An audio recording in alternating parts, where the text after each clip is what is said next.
சண்முகம் கேக்குறாரு, அண்ணி டீ போட்டு குடுக்குறீங்களா?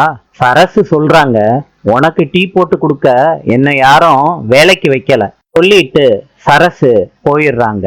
சண்முகம் சொல்றாரு, அம்மா டீ போட்டு கொடுக்க சொன்னா முடியாதாம்ல, ஒரு வேலைக்காரிய இந்த வீட்டு மருமகளா ஆக்கி வச்சிருக்கீங்கல்ல, எல்லாம் உங்களை சொல்லணும். லக்ஷ்மி சண்முகம் பேசுனதை கேட்ட உடனே அடிக்கிறாங்க கன்னத்திலேயே. லக்ஷ்மி கேக்குறாங்க, என்ன வார்த்தைடா சொன்ன? வேலைக்காரியா?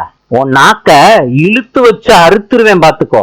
அவ உன் அண்ணி, இந்த வீட்டோட மூத்த மருமக சொல்லிட்டு சண்முகத்தை திரும்பி பார்க்காம லக்ஷ்மி போறாங்க.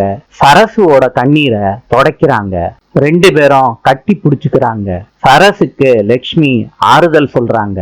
நாளை சந்திப்போம்.